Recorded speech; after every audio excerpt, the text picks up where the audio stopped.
செய்யர் மீட்டிங்க்காக எங்கள் பாஸ் வீட்டுக்கு போனதாக ஒரு பிரியாணி வீடியோ போட்டிருப்பேன். அங்கே தான் இந்த மாட்டு பண்ணைக்கும் போயிருந்தோம். குறைஞ்சது ஒரு 50 மாடு இருக்கும், ஒரு 100-150 கோழி இருக்கும். அதோட பிராய்லர் கோழி பண்ணையும் அங்கே இருக்குது. குறைஞ்சது ஒரு 2 ஏக்கருக்கு மேலே இருக்கும். அந்த ப்ளூ கலர் ஷீட்டு தெரியுது பார்த்திங்களா, அது மட்டுமே 50 சென்ட் இருக்கும். அது வைக்கோல் மட்டுமே அது உள்ளே போட்டு அடுக்கி வச்சுருக்காங்க. இந்த 50 மாட்டுக்கு தேவையான வைக்கோல் மட்டுமே 50 சென்ட் இருக்கும். அதில் சீட்டு போட்டு வச்சுருக்காங்க. ஒரு 50 மாடு இருக்கும். அதில் பார்த்திங்கன்னா ஒரு 10 கன்றுக்குட்டி இருக்கும்.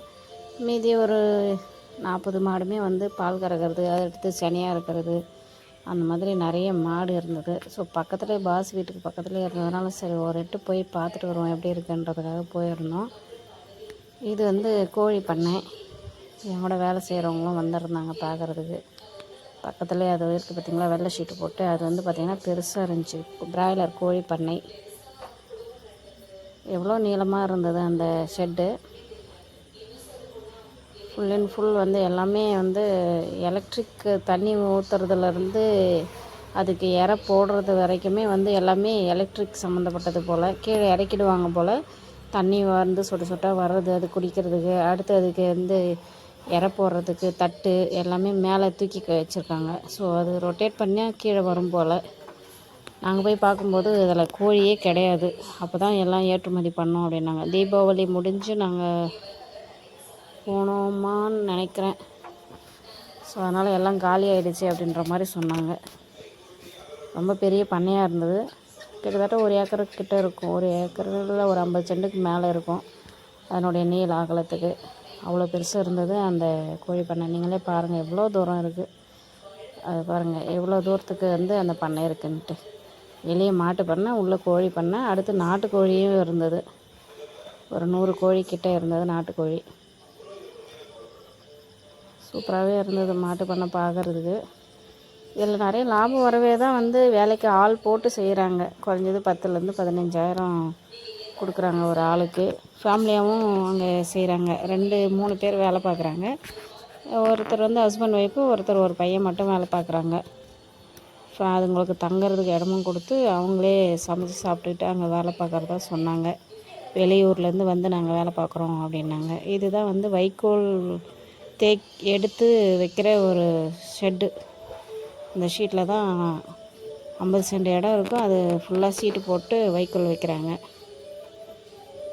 இதுதான் வந்து பாகுபலி. இது ஃபோனில் உங்களுக்கு எப்படி தெரியுதுன்னு தெரில, ஆனால் எங்களுக்கு வந்து பாகுபலி மாடு மாதிரியே தெரிஞ்சு, ரொம்ப பெருசாக தெரிஞ்சு.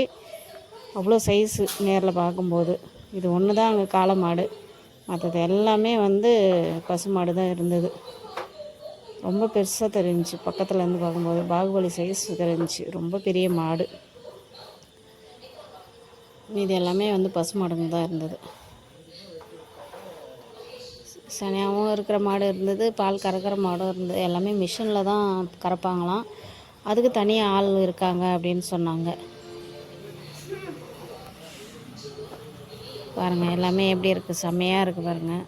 இதில் நிறைய லாபம் வரவே தான் இந்த மாதிரி மாட்டு பண்ணை எல்லாம் வச்சு ரன் பண்ணுறாங்க. உங்களுக்கும் அந்த மாதிரி ஏதாவது ஐடியா இருந்ததுன்னா இந்த மாதிரி நிறைய மாடு வச்சு நீங்களும் பால் கறக்க ட்ரை பண்ணுங்கள். லாபம் நிறைய வரும்.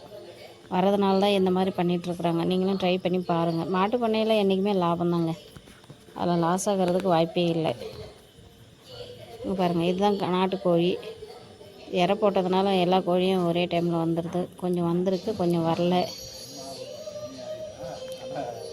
ஒரிஜினல் நாட்டுக்கோழி எல்லாமே குட்டி குட்டி கோழியாக இருந்துச்சு, ரொம்ப பெருசு கிடையாது. பார்த்தீங்களா, இது இந்த காளமாட்டிலேருந்து தான் அதுக்கு ஊசி போடுறதுக்கெலாம் எடுப்பாங்கன்னு நினைக்கிறேன். அதுக்காக தான் இது ஒரே ஒரு மாடு மட்டும் வச்சுருக்காங்க போல்.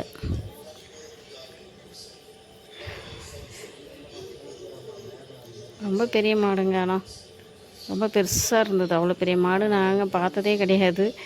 காளை மாடுலேயே ரொம்ப பெரிய மாடு இது. எவ்வளோ பெருசு இருக்குது பாருங்கள். நல்லா க்ளீனாக வச்சுருக்காங்க, எந்த நோயுமே வராது. ரொம்ப க்ளீனாக அழகாக வச்சுருந்தாங்க. நீங்களும் அதே மாதிரி வச்சு ஃபாலோ பண்ணுறதா இருந்தால் பண்ணுங்கள். சூப்பராக இருந்தது. க்ளீனாக இருக்கணும். நம்ம இருக்கிறதா இருக்கட்டும், இல்லை மாடு வளர்க்குறதா இருக்கட்டும், நம்ம இருக்கிற இடத்த க்ளீனாக வச்சுக்கிட்டோம் அப்படின்னா ஓரளவுக்கு சூப்பராக வரும்.